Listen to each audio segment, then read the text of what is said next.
In the past, the risk of an underground mining accident has been a constant threat for the state's thousands of coal miners.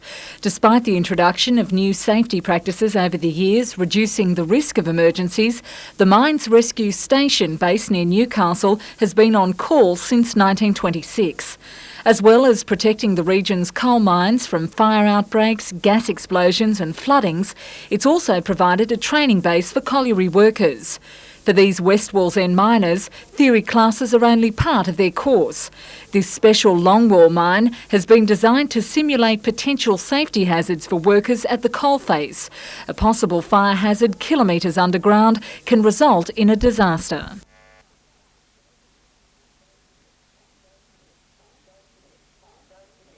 Don't forget, pass. That's pull, aim, squeeze, and switch. And remember, your wrist action is very important.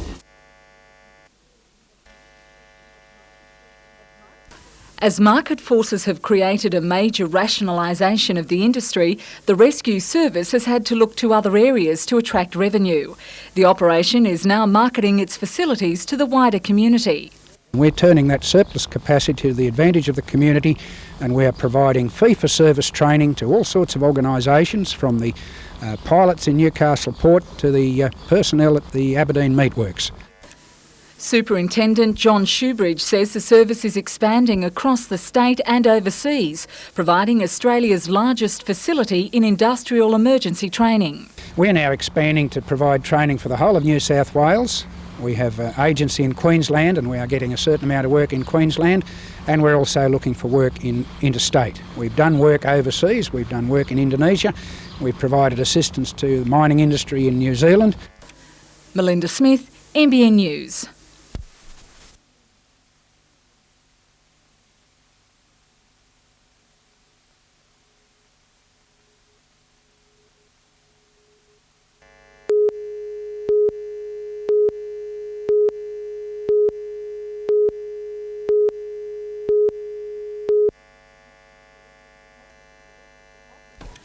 Often called a dormitory suburb of Sydney, Gosford's transport facilities have been unable to cope with the pace of the area's growth and the huge increase in daily commuters.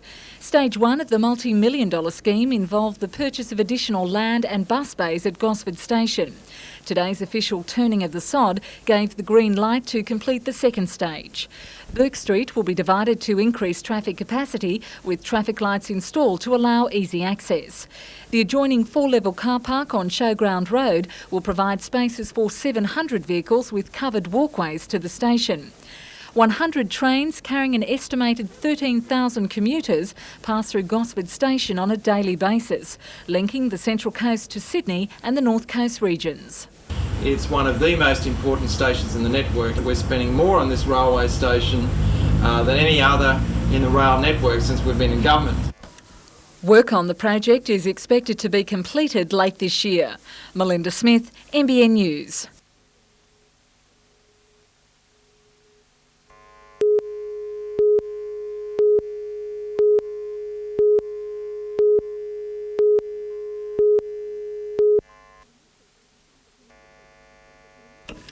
Commuters using the regular Newcastle to Stockton ferry service will have to take a 40-minute round trip by bus.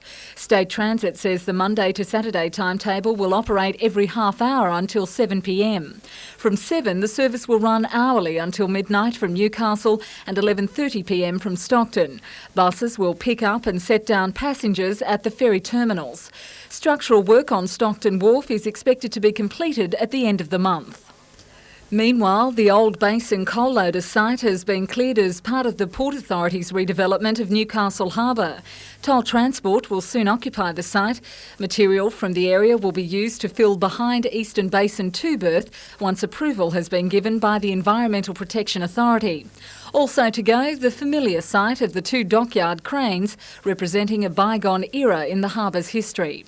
And design professionals have been challenged to come up with an innovative waterfront housing development for the Honeysuckle project.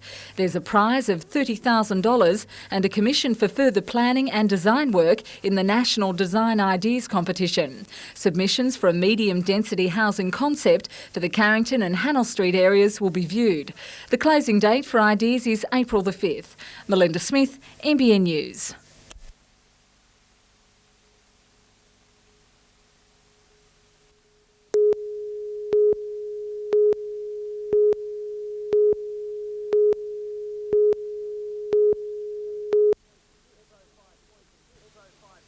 Although 5 points adrift of the top 6 and 9 points behind Sydney CSC, the Breakers will carry an extra load of confidence into tonight's match. A victory against Sydney in the first round broke Newcastle's losing streak. In the rematch, the Breakers have the home ground advantage. Last week's 2-1 win against front-runner West Adelaide could well have been the turning point coach Bruce Stowell was looking for. It was a disciplined effort, and Stowell has retained the same team with one exception. With Brad Maloney out on suspension, former Rookie of the Year Mark Wilson, seen here against Malaysia, has been called up. The match starts at 7:45 at Mitre 10 Stadium.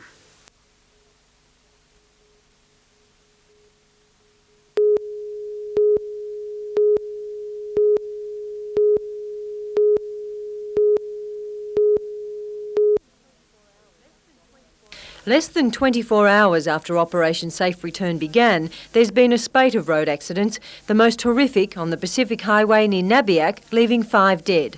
These incidents highlighting the need for holidaymakers to exercise caution. The sheer fact that there's such a large amount of traffic using the roads means that any small mistake by anybody on the road can result in tragedy. Operation Safe Return will run until midnight next Tuesday. During that period, police in the northern region will be targeting people not using seatbelts or child safety restraints, and in particular, drink driving and speeding offences. Figures released recently by the Roads and Traffic Authority indicate that 36% of all fatalities are speed related in some way, and at the moment about 29% of all fatalities are alcohol related. Police are preparing for what they believe will be an especially busy weekend. There are a number of factors which will contribute to that. Firstly, the Australia Day weekend. A lot of people are going away. They'll take a flexi day on the Monday and make it a 4-day break. The school holidays are coming to a close. The Tamworth Country Music Festival generates a lot of traffic movements along the New England Highway. As a result, Senior Sergeant Smith says police will be out in force, working around the clock. Catherine Lamond, NBN News.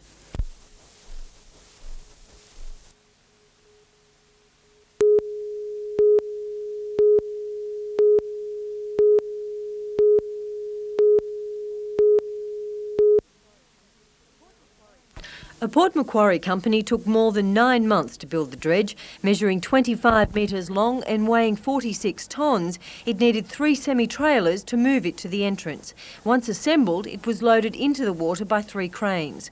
Costing $900,000 and funded by the state government and Wyong Shire Council, the dredge will remove sand which washes down from northern beaches and builds up at the channel mouth. The sand will eventually be pumped back onto the beaches. Engineers believe if the work wasn't done, the channel mouth may close over completely once the prevailing summer northeasterlies begin. The dredge will undergo a 5-week commissioning period. Catherine Lamond, NBN News.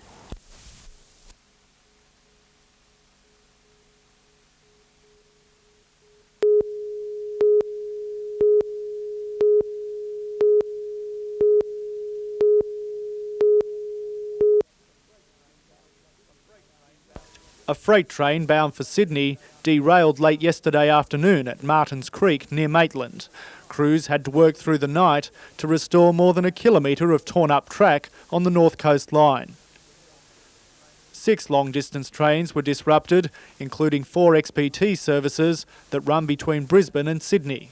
Passengers had to be bused from Maitland to Dungog, adding an extra hour to their journey.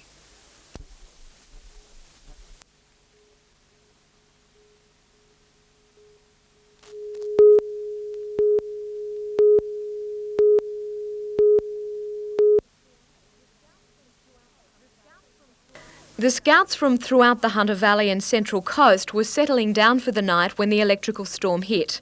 The wind funneled through the valley where they were camping, whipping tents and belongings into the air. Wet clothing and bedding were being dried this morning. Tents which had been ripped by the wind last night were strewn around the campsite. The shower cubicle was picked up, the aluminium poles broken by the force. The wind came in quite voraciously and it was hit unbelievable. It was just devastating.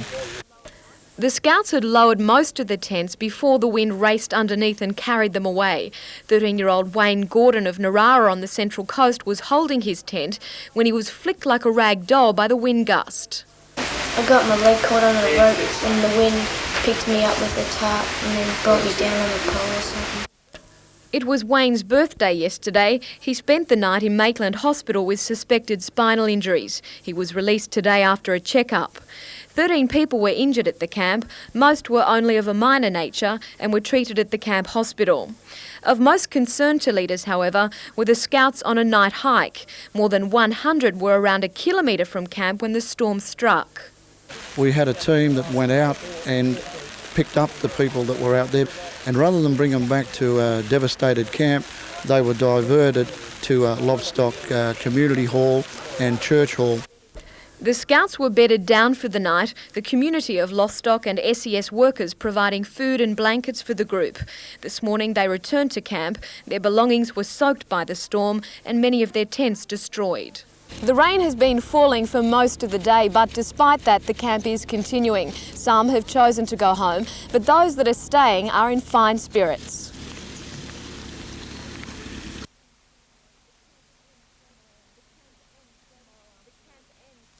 The camp ends tomorrow afternoon. Jodie McKay, NBN News.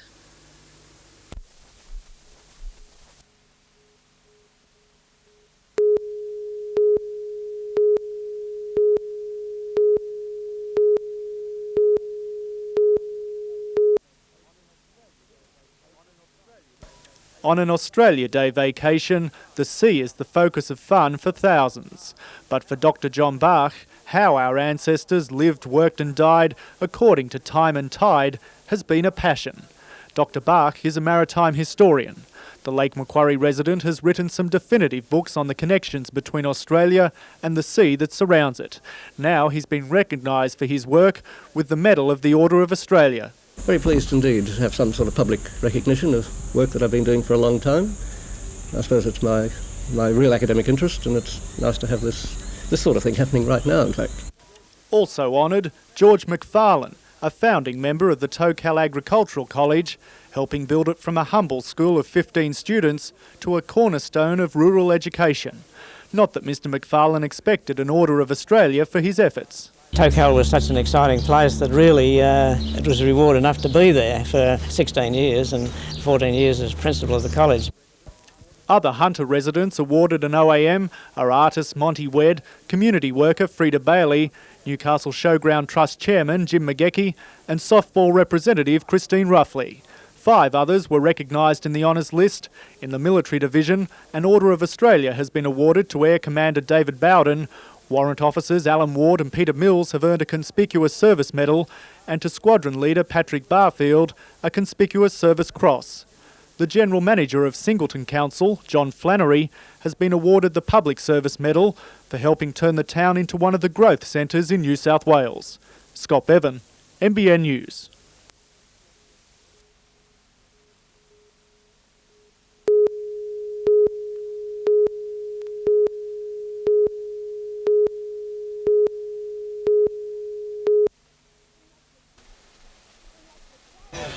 In Lake Macquarie, celebrations for Australia Day were centred on Spears Point Park.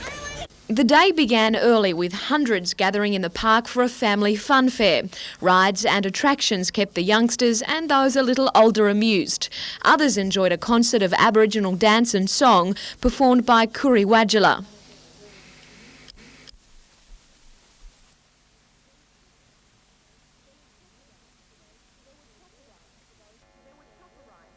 There were chopper rides for those keen for a bird's eye view, while on the ground, the highlight was a parade from the council chambers to Spears Point Park. Leading the way, the Australia Day ambassador, former Prime Minister Bob Hawke.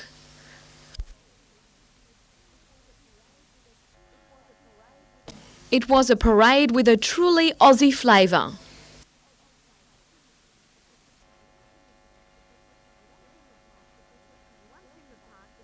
Once in the park, the procession was welcomed by Mr Hawke, who spoke to the crowd about what it means to be an Australian. He stressed the importance of our Aboriginal heritage and the ethnic nature of Australian society. Let me say this as a proud Australian, that in this country, more than in any other country in the world, I believe, there is no hierarchy of descent, and there must be no privilege of origin. People are to be considered, they are to be treated on their intrinsic merits, irrespective of their background. Celebrations continue tonight with a special concert featuring Julie Anthony, Barry Crocker and Normie Rowe. Jodie McKay, NBN News.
The incident occurred early last month when Teresa Weston, an invalid pensioner and mother of 6, tried to make her son William take a bath before going to school. When William refused, I just said, "You're having a bath." Billy, have you heard that word before? Yeah, 1,000 times. Yeah? So it didn't worry you? No. But next-door neighbour Kerry Johnson, who declined to be interviewed on camera, did.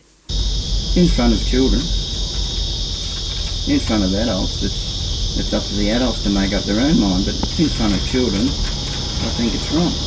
We don't swear in front of our children. Mr Johnson complained to Maitland Police. Chief Inspector Ray Jenner says officers went to the Western House and served a summons, for which 35-year-old Teresa appeared in court this week and pleaded guilty to the charge of offensive language under the Summary Offences Act. It's my own home. Why can't I do it when I like in my own home?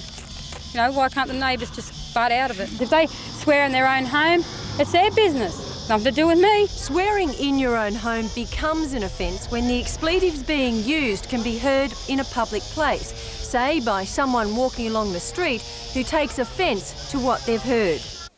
Mrs Weston's swearing doesn't seem to have offended all her neighbours. Yes, I have heard swearing, but not to the complaint that I would complain about it. So I feel sorry for her. What she has to put up with all the kids. Both Mrs Weston and Mr Johnson admit to an ongoing feud spanning more than 7 years. But despite this recent incident, neither intend moving house. Catherine Lamond, NBN News.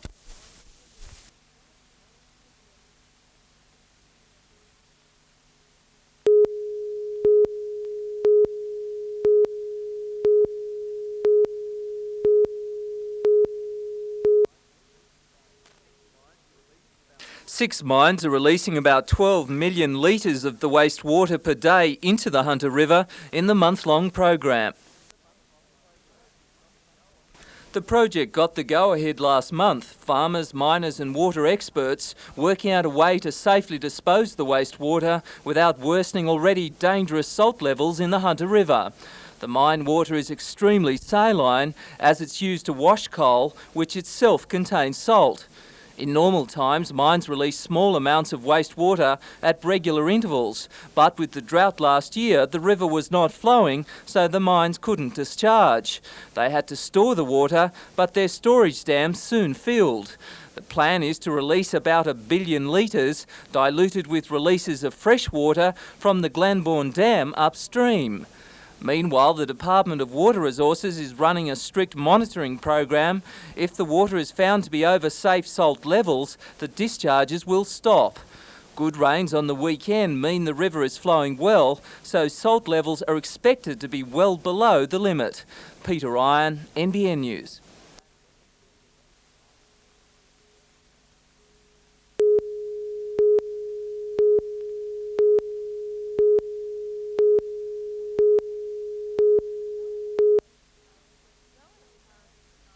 Joanne Parrish's father worked for State Rail for 38 years and she's following in his tracks.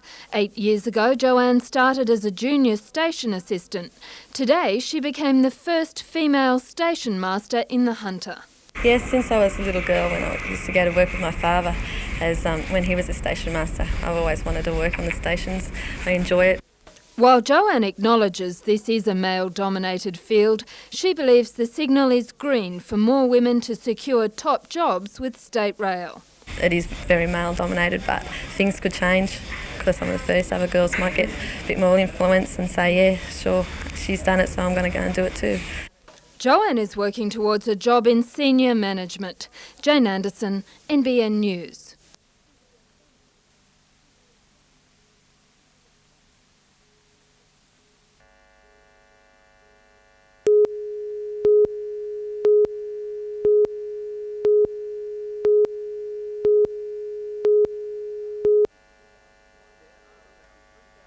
There are about 3,900 first-year positions at Newcastle Uni, and with a flood of applications, many hopeful students have missed out.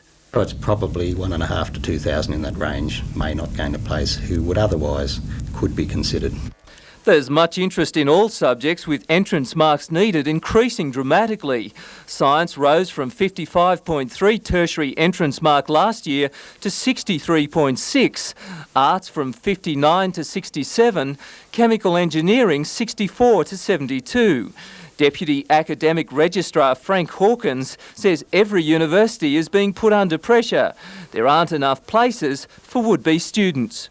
A lot of it's to do with the lack of employment opportunities, where young people are looking at qualifications to improve their chances of employment, but it's placing pressure on university places.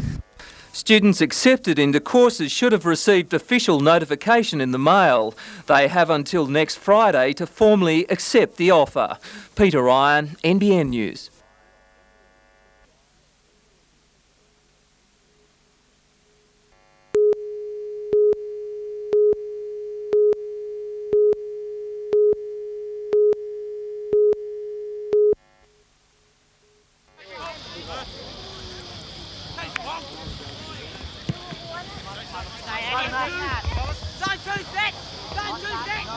I got two on the left. Let him go. Let him go. Come on, 4 and 5. You'll play multi. They're pop, right? Send it. Nobody goes. Woo!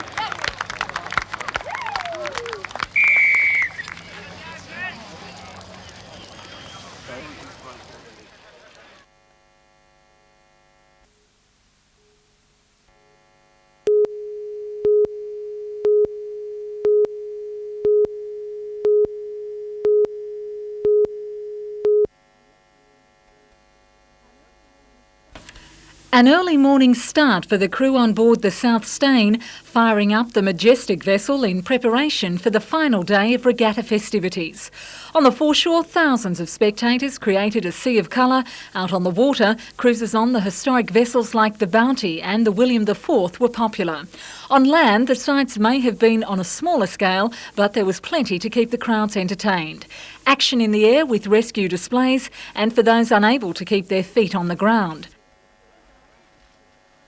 Organisers estimate a crowd of 80,000 flocked to the harbour over the weekend. It's fun and it's exciting. I think it's a good time for people to get out with their families. Oh, I like looking around the boats, you know, the fiberglass boats and that sort of stuff. Oh, it's great. Yeah. No, I've enjoyed it. I've just come up from Melbourne, so the heat's wonderful. It's freezing down there. A fitting finale to the event was the Grand Parade, featuring an array of vessels, from the smallest of boats to the more powerful. Proceeds from the regatta go to Newcastle's Maritime Museum, ensuring the past is preserved for the future. Melinda Smith, NBN News.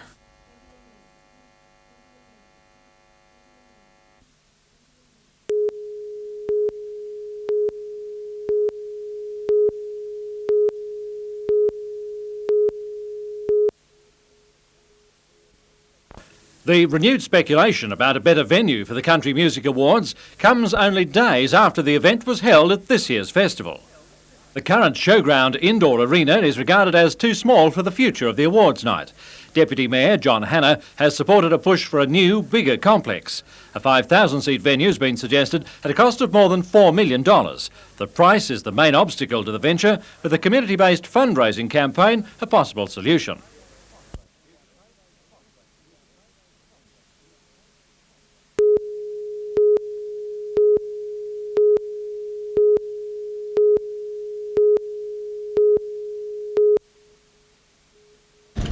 It's very hot, it's very dusty and dry, and it's an extremely hostile environment to whoever's there. Newcastle's Hunter Street is a far cry from the ravaged docks of Mogadishu and the squalid backlanes of Baidoa. 23-year-old Maitland-born reporter Rod Quinn is just back after 3 weeks of riding army convoys and transport planes, following Australian troops securing famine relief efforts in Somalia. The assignment left lasting impressions. Destruction is everywhere. You don't have to turn your head very far to see a bullet hole.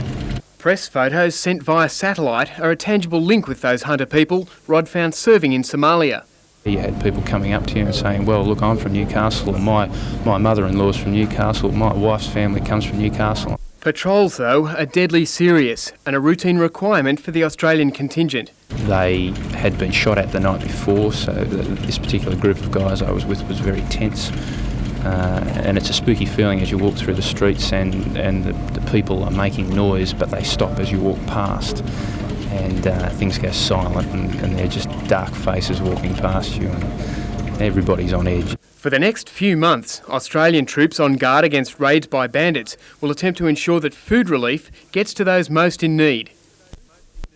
It's difficult to think of a redeeming feature of Somalia. It's such an inhospitable place. I think probably the nicest feature of all would be the children and the people in the villages. They're so happy when they get a load of food aid, Australian wheat. They unload it and they sing. Andrew Lobb, NBN News.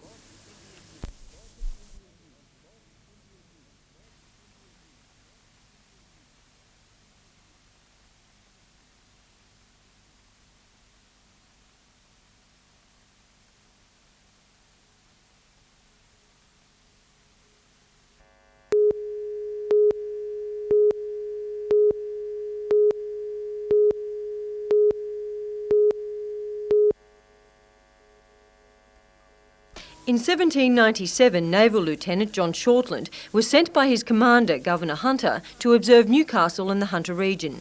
Now he's been sent back by the current governor to assess Newcastle's modern-day port and how it's developed. His revisit is the idea of a local advertising company commissioned to make a 10-minute corporate video for the Hunter Port Authority. The character of Lieutenant Shortland is being played by Australian actor Shane Whittington. In the video, Whittington sails back into the port. In his travels, he observes the modern maritime facilities and comments on things like how the island he originally named Hacking Island has been connected to the mainland and has a lighthouse. Interspersed with Whittington's comments is a voiceover which explains how the port is now one of Australia's major bulk ports, notes its high efficiency levels in ship handling and its close proximity to steel industries and smelters which import and export raw and finished products. The video will be finished by the end of the month and be used to promote the port to potential overseas commercial clients, sister cities and as an educational tool. Catherine Lamond, NBN News.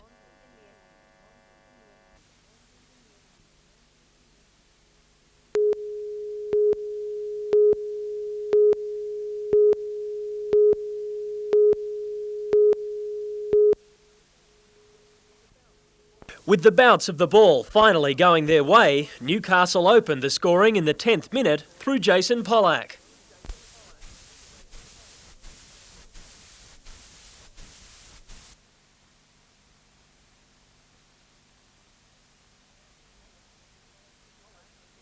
Pollack was involved in the second chance, starting a move that almost led to a Warren Spink goal.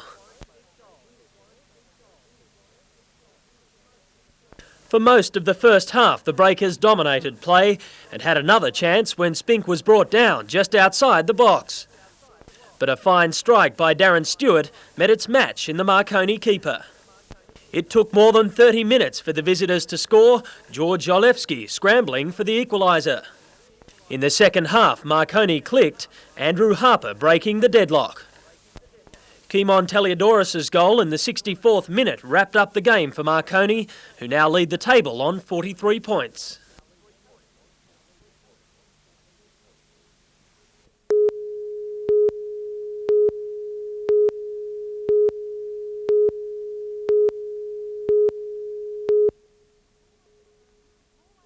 It was more like a party than the official opening yesterday of the Nambucca Valley Adult and Community Education Group's new premises. Arriving by XPT, member for Oxley Bruce Jeffries, federal member for Cowper Gary Neal and Director of Adult and Community Education Jan Smith got into the swing of the celebrations. The idea to move adult and community education, or ACE as it's called, into the vacant railway buildings originated last October. Since then, ACE has refurbished the station master and parcel rooms into an office and classroom. I think having us all centralised in the one building will certainly raise the profile of Nambucca Valley ACE and make it easier for people to know where the courses are on. Classes are self-funded and cover such areas as basket weaving, kite making and aromatherapy. So after all the partying on the platform subsided, ACE's new home was officially opened. It is my very great pleasure to officially declare open the education stations at Nambucca Heads.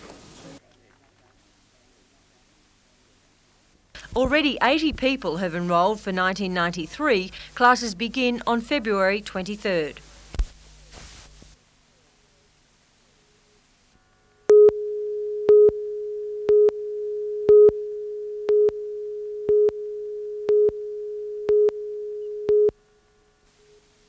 For 10 years, the XPT has rocketed along the rails of New South Wales. But after all that travelling, 47 carriages are in need of refurbishing, and Gunninan has won a $7.6 million contract from State Rail to do the work. We'll be doing general refurbishment of things like the carpet, the curtains, the toilets and so forth. But the major part of the contract is the 7 buffet cars, which we'll completely refurbish, put in new kitchens, serveries, toilets that will facilitate disabled use. The contract means Gunninan has employment for 50 extra people. Well, I think it's very important in these times. Certainly, we see the refurbishment market as a growing sector in Australia, a sector where we want to lead, so it is important to get that springboard into that market area. The XPT contract will take about 7 months to complete. Scott Bevan, NBN News.